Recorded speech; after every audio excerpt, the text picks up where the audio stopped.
News KCR పై TPCC chief Mahesh Kumar Goud fire. KCR కు పగటి కలలు కనడం అలవాటైందన్నారు. కేసీఆర్ పర్మనెంట్ రెస్ట్ తీసుకుంటే మంచిదన్నారు. ఫామ్ హౌస్ లే పడుకునే కేసీఆర్ కు అభివృద్ధిని పరుగులు పెట్టించే రేవంత్ కు పోలిక అని విమర్శించారు. ఫామ్ హౌస్ లో పెన్ను పేపర్ తో గీస్తే గ్రాఫ్ పడిపోతుందా అని ప్రశ్నించారు. బీఆర్ఎస్ లో తండ్రి కొడుకు తప్ప ఎవరు ఉండరు అంటున్న మహేష్ కుమార్ గౌడ్ తో మా ప్రతినిధి రాజేష్ ఫేస్ టు ఫేస్. పట్టభద్రుల ఎమ్మెల్సీ ఎన్నికలకు సంబంధించి జిల్లాలో టీపీసీసీ చీఫ్ మహేష్ కుమార్ గారు ప్రచారం చేస్తున్నారు. ప్రస్తుతం మనతో ఉన్నారు. సార్, ఎట్లా చూస్తారు? నిన్న కేసీఆర్ అంటే ప్రభుత్వం వచ్చినాక మొదటిసారి కేసీఆర్ బయటకు వచ్చారు, టీఆర్ఎస్ భవన్కి వచ్చాడు, కాంగ్రెస్ పార్టీపై ఆరోపణలు చేస్తున్నారు. అధికారం వచ్చినాక కేసీఆర్ని బయటకు రావద్దని ఎవరు చెప్పారు? ప్రజలు ఆయనకు 39 సీట్లు ఇచ్చి ప్రతిపక్ష హోదా ఎందుకు ఇచ్చారు? ఫామ్ హౌస్లో పడుకోవడానికా? 6 నెలలు కుంభకర్ణంలో ఫామ్ హౌస్లో వండుకొని 7 నెలలు బయటకు వచ్చి ఫామ్ హౌస్లో ఏదో గీతలు గీసుకొని ఇది గ్రాఫ్ కాంగ్రెస్ పడిపోయింది అంటే ప్రజలు నమ్ముతారా? ఎందుకు పడిపోతుంది కాంగ్రెస్ పార్టీ గ్రాఫ్? ఏం సంక్షేమం ఇవ్వట్లేదు మేము. ఏ రకమైన సంక్షేమం ఇస్తున్నాం మీకు తెలుసా? అభివృద్ధి కానీ సంక్షేమం కానీ ఎక్కడ కూడా రాజీ లేకుండా ముందుకు పోతూ ఉంది. ఇవాళ యువ ముఖ్యమంత్రి రేవంత్ రెడ్డి గారు ఉరుకులు పరుగులు పెడుతూ అధికారులని మమ్మల్ని ఉరికిస్తూ కార్యక్రమాలు చేస్తూ ఉన్నారు.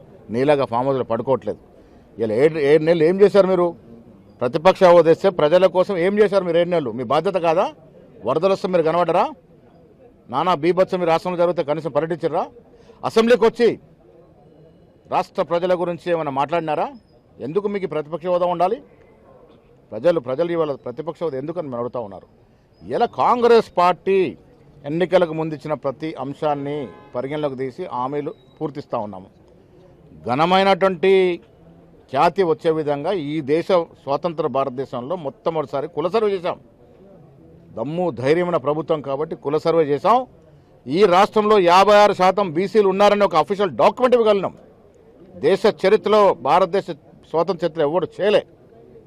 బీహార్లో కర్ణాటకలో సర్వేలైనా టేబుల్ చేయలేకపోయారు. ఇక్కడ టేబుల్ చేశాం.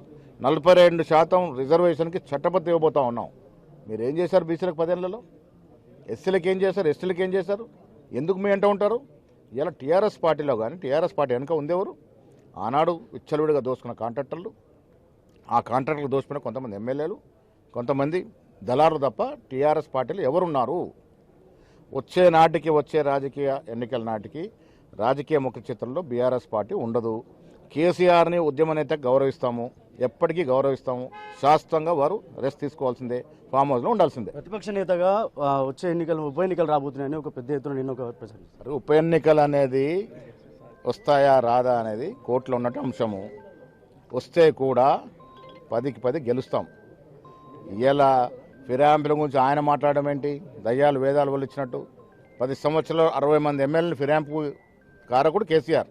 వారు ఫిరాయింపు గురించి మాట్లాడితే ఇలా అధికారం పోయిందని అక్కస్తోని నాయన, కొడుకు, అల్లుడు అందరూ కూడా మార్కెట్లో పడి విపరీతమైన ధోరణితో మాట్లాడుతూ ఉన్నారు. ప్రజలు ఇవన్నీ గ్రహిస్తూ ఉన్నారు.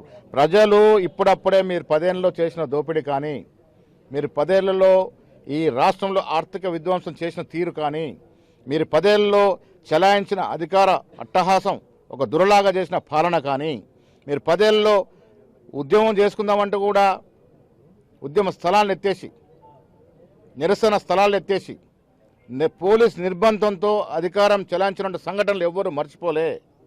మాలాంటి వాళ్ళని ఎంతమందిని ఎన్నిసార్లు హౌస్ అరెస్ట్ చేశారో ఆ సంఘటన మర్చిపోలే. 10 ఏళ్ళు మీరు చేసిన ఆర్థిక విధ్వంసాన్ని ఒక్కటొక్కటిగా దాన్ని పేరుస్తూ రిపేర్ చేస్తూ వస్తుంది కాంగ్రెస్ ప్రభుత్వం. మీరు మాట్లాడే ముందు ఆలోచించుకోవాలి. 30,000 సీఎం రిలీఫ్ ఫండ్స్ మీరు ఎగబెట్టిపోతే మేము ఇస్తూ ఉన్నాం. ఇవాళ మీరు చేసిన ఎగనామం పెట్టిన కార్యక్రమాలన్నీ కూడా మేము పూరిస్తూ ఉన్నాం. మాకు చిత్తశుద్ధి ఉంది, ప్రజలతో మమేకమైనటువంటి అలవాటు ఉంది, అవసరం వచ్చినప్పుడు ఒక మట్టు దిగేటువంటి అలవాటు ఉంది. ప్రజా సంక్షేమం కోసం, రాష్ట్ర అభివృద్ధి కోసం పాటుపడుతున్నటువంటి మమ్మల్ని డెఫినెట్గా పబ్లిక్ ఆదరిస్తారు. కేసీఆర్ చెప్పినంత మాత్రాన గ్రాఫులు పడిపోవు. గ్రాఫులు ఎవరు ఉద్దేశంతో గ్రాఫులు ఉంటాయి? ప్రజలు ఎప్పుడు మా ఎమ్మటి ఉన్నప్పుడు మా గ్రాఫ్ ఎందుకు పడిపోతుంది? నీ గ్రాఫ్ మొత్తం నేలమట్టమైంది, నీ గ్రాఫ్ మొత్తం ఫామ్ హౌస్కి పరిమితమైంది. నీ అల్లుడు, నీ బిడ్డ ఇతర పార్టీల వైపు చూస్తున్నటువంటి సందర్భం నీ పార్టీ గ్రాఫ్ ఏందో అప్పుడే అర్థమవుతుంది. చివరిగా కాంగ్రెస్ బీజేపీ సంబంధించిన పట్టభద్రుల ఎమ్మెల్సీ ఎవరైతున్నారో ఏం చెప్తారు? పట్టభద్రులారా ఆలోచించుకోండి.